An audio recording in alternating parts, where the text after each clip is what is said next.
खुलुमबाय लोगोफोर नोंथांमोनखौ गासैखौबो आंनि YouTube चेनेलाव फिन खेबसे अननाय आरो बरायनाय बावहरनाय थाबाय। दा नोंथांमोननि गेजेराव आं दिनै आरोबाव मोनसे गोदान भिडिअ लानानै फैलायबाय। बेनो जाबाय कचौरिनि रेसिपि। दा बेखौ गोरलैयैनो न'आवहा दुखाननिफ्राय माबोरै कचौरि बानायनो हायो आं बेखौनो नोंथांमोननि गेजेराव शेयार खालामनो सानदों लोगोफोर। होमबा नोंथांमोना भिडिअखौ जोबजासिम नायलांगोन होनना आं आसा खालामबाय। होमबा भिडिअखौ नायलांदों लोगोफोर, स्किप खालामाखैनो फारि फारि। नैया लोगोफोर, आङो बे मटर गोथांखौ कचौरि बानायनो थाखाय लाबाय, जिरना लाबाय। आं दानिया इखौ एसे रिफाइनजों एसे होनानै एवनोसै, रिफाइन एसे होनानै एवनोसै। नैया लोगोफोर, आं दानिया सारायखौ जानना होबाय, साराया गुदुं जाबाय। एसे थाव होना लानोसै, मटरखौ एसे एवदबना लानोसै जाहाथे मटरनि गोथाङा खारो, गोथां थाबा। नैया एसे एकदम खम होखादों आङो। साराया गुदुं जाबाय, दानिया आं इखौ होनोसै मटरखौ।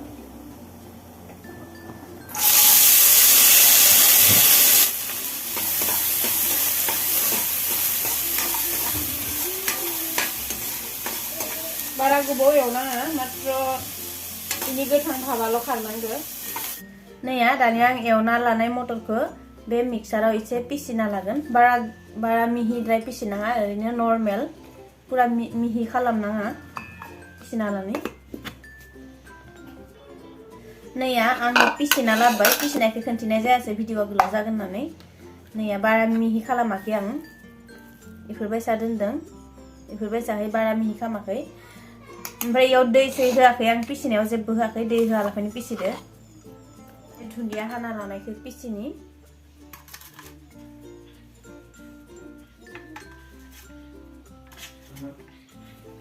नैया सामब्राम गुफुरखौ होथ'आ आं दायो, बे हाइजें आरो बे फानलुखौल' होनि, बेलेग जेबो मस्ला होआखै।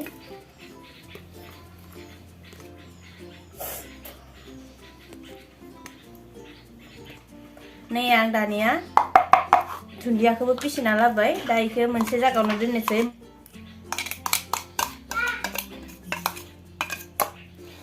इखौ दोनना होनि दा दसे। लोगोफोर, आं बे माबा मटरखौ दै होआलाफानो पिसिदो आरो बे दुन्दियावबो दै होआखै।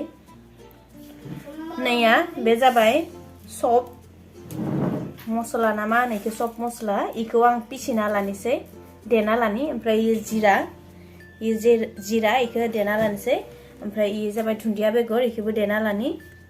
ओमफ्राय हाइजेंखौबो देना लाबावनि आरोबाव। जिरा सब आरोबाव दुन्दिया बेगरखौबो देना लाबावनोसै।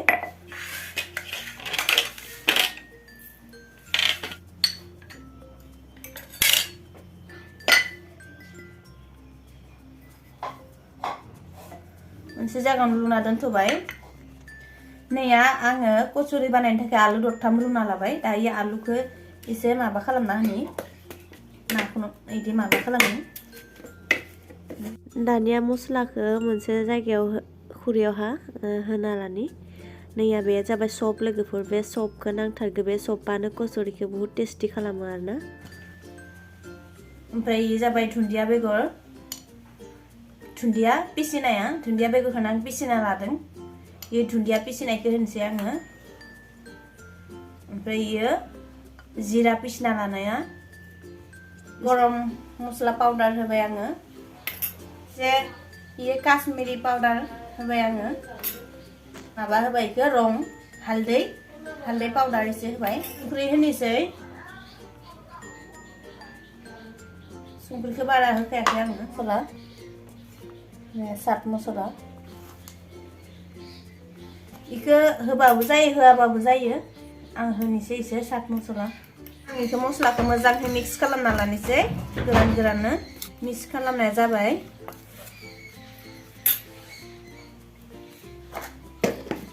दानिया साराया गुदुं जाबाय, आं इसां घि होना होनोसै सारायाव।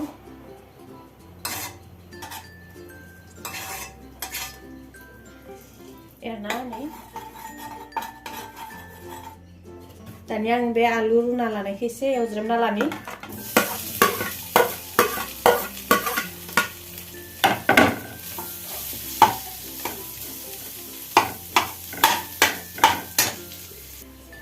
नैया दानिया आलुआव एसे रं होना होनोसै, बोरैबा गुफुर गुफुर नुयोना, एसे रं होना होनोसै।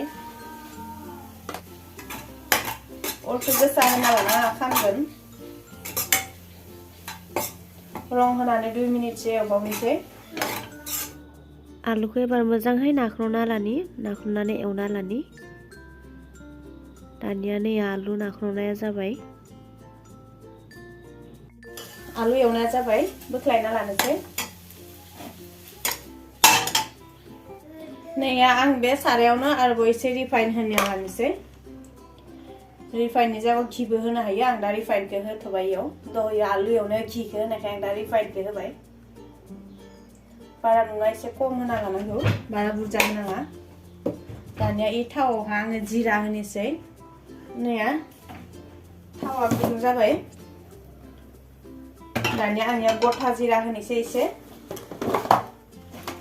गथा जिरा एसे होनोसै इयाव बारा नङा एसे खम है दै आं देनायाव होखादों नालाय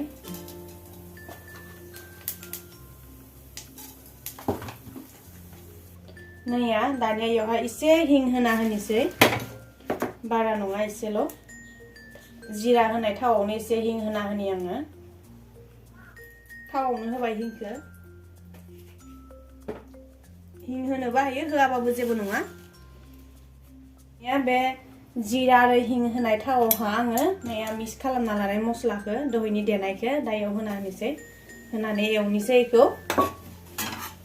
मोजाङै एरना होबाय थानांगौ खामना होनाङा मस्लाखौ बोरैबा नुदों आरोना लोगोफोर गोरान मस्ला नालाय इयो खामनाय बायसा नुदों किन्तु लोगोफोर इयो खामाखै आरोना आं गेसखौ पुरा खमायनासो एवखादों खामनो होआखै आङो दानिया इयावहा मस्लाया एवनाय जाबाय दानिया इयावहा आङो नैया सामुसनै बेसन होनि मस्ला एवनायावनो बेसनखौ होबाय सामुसनै नैया सामुसनै बेसन होबाय दानिया बेसनखौबो मोजाङै एरना लानोसै खामहोनाङा मोजाङै गेसखौ एकदम खमायना लानांगौ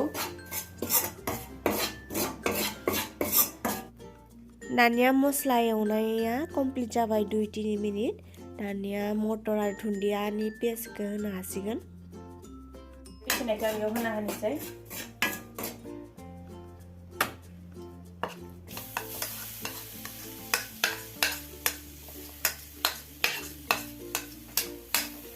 बेखौ मोजाङै एरना होनोसै अरखौ गोसा होनाङा एकदम ल' फ्लेमावनो एरबाय थानांगौ ओमफ्राय दहायनि आलु नैया आलु एवना दोननायखौ बेयावनो होखानोसै आङो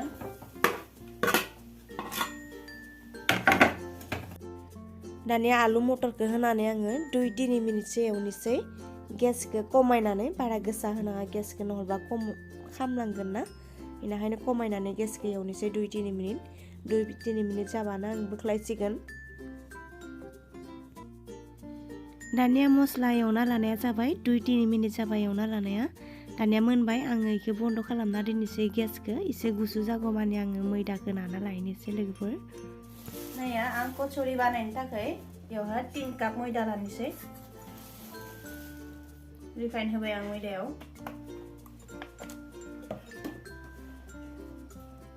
दानिया एसे संख्रि होनोसै बेयावहा दानिया मिक्स खालामना लानोसै गोरान नैया दानिया मिक्स खालामनाया जाबाय इफोरबायसा लारु जाबाय नालाय मिक्स खालामनाया जाबाय ओमफ्राय रिफाइन होनायाबो जथेस्थ जाबाय होनो नांला रिफाइनबो दानिया दै होनानै नानोसै इखौ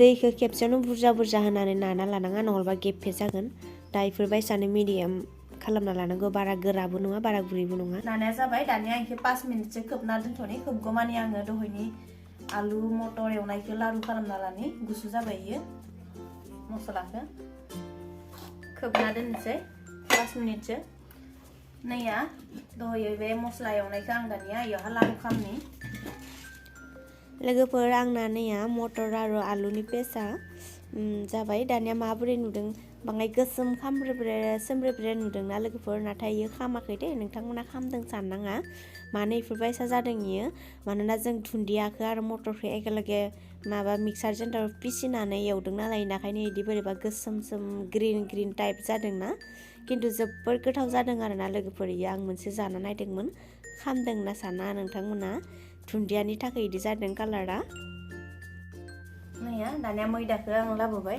खोबना दोननाया लारु लारु खालामना लानोसै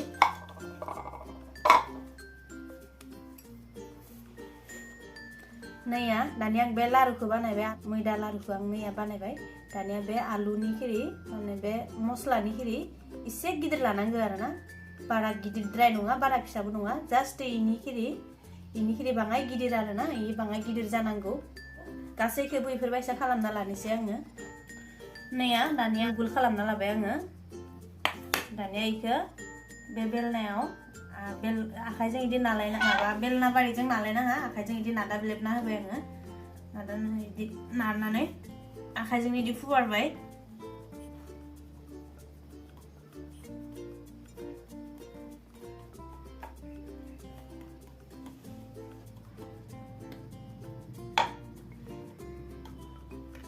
दानिया नैया इखौ होनोसै इखौ इदि होना लाबाय इफोरबायसा होना लानानै इफोरबायसा माबा खालामबाय इदि हमजाबबाय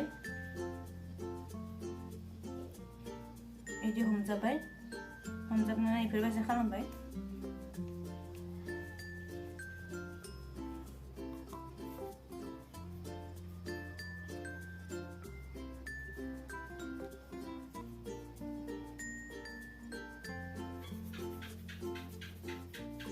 दाना इखौ दोनथ'बाय ओमफ्राय इखौ एसे नारना होबाय इदि नादाब्लेबबाय एसे दा इखौ दोनना होथ'नोसै नैया दानिया आरोबाव इफोरखौ गासैखौबो इफोरबायसानो खालामना लानि नैया गासैखौबो इफोरबायसा खालामना लाबाय आङो दानिया इखौ एसे इदिहाय नाबावबाय गुल खालामनानै आखाइजों एसे नायनि जयना मोजां जायो आरो नैया दानिया आं इखौ थावाव एवनोसै थावाव एवनायनि सिगाङावनो थावाव होनायनि सिगाङाव इफोरबायसा आखाइजों नारना लानांगौ सेबथा खालामना लानांगौ गोबाहै बिदि नास्ताबना लानांगौ होमबासो फुलिगोन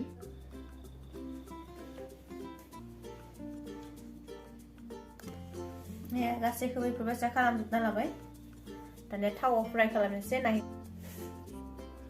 जिथिंगाले जोङो सोदोंमोन माबा मस्लाखौ इ जयेनखौ साथिं खालामना होनाङा सिगथिं खालामना होनांगौ नङाबा गावख्रानो हानाय जयेनखौ साथिं इदिहाय होनाङा सिंथिं इदि खालामना होनांगौ दानिया आं होनोसै जेब्ला कचुरिखौ होगोन लोगोफोर गेसखौ एकदम खमायना लानांगौ कमियाव कचुरिया मोननो थाखाय 10 मिनिटसो नांगौ 10 मिनिटसो गेसखौ खमायनानै मोजाङै फोमोननांगौ होमबासो सिंनिफ्राय मोनबोगोन नङाबा सायावल' गोजा जाना सिङाव मोननाय नङा गोथां थागोन नैया लोगोफोर आंना कचुरिया जि आरामनो फुलिदों जि मोजां जादों दा इयो जाथ'वाखै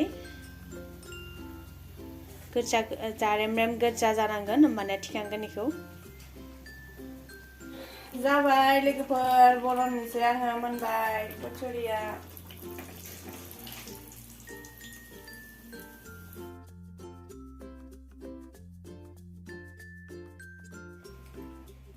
नैया लोगोफोर आंनि कचुरिया जाबाय नायदों नैया जा मोजां बानायखादों आयु जा मोजां जाखादों लोगोफोर नोंथांमोनाबो बेफोरबायसा न'आव बानायना जा नोंथांमोना जुदि भिडिअखौ जोबजासिम नायो निश्चय नोंथांमोनाबो बानायना जानो हागोन बेफोरबायसा न'आवनो नैया बिलाहि ससबो खालामदों आङो टमेट' ससबो खालामबाय नैया मोनसे जाना खोन्थिनि आं लोगोफोर नैया मोनसे जाना खोन्थिनि टमेट' ससजों नैया जा मोजां जाखादों गुलै लोगोफोर नैया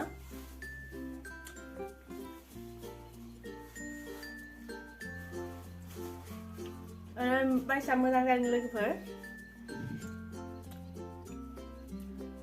दानिया नोंथांमोना माबोरै नुखो आंनि कचुरि बानायनायनि रेसिपिखौ प्लिज आंखौ कमेन्टआव खोन्थाहर लोगोफोर जायफोरा आंनि भिडिअखौ गोदान नायदों आंनि चेनेलखौ अननानै साबस्क्राइब खालामना हो शेयार खालामना हो खाथियाव थानाय बेल आइकनखौ दाबायना हो जाहाथे बेबायसानो गोदान भिडिअ नोंथांमोननि गेजेराव लाबोबा जाहाथे आंनि भिडिअ नोंथांमोननि गेजेराव सहैयो होमबा लोगोफोर दिनैनि भिडिअखौ एसेयावनो फोजोबबाय होमबा नेक्स्ट भिडिअ नोंथांमोनखौ लोगो मोनफिनसिगोन दिनैनि थाखाय गासै गासैखौबो बाय बाय लोगोफोर।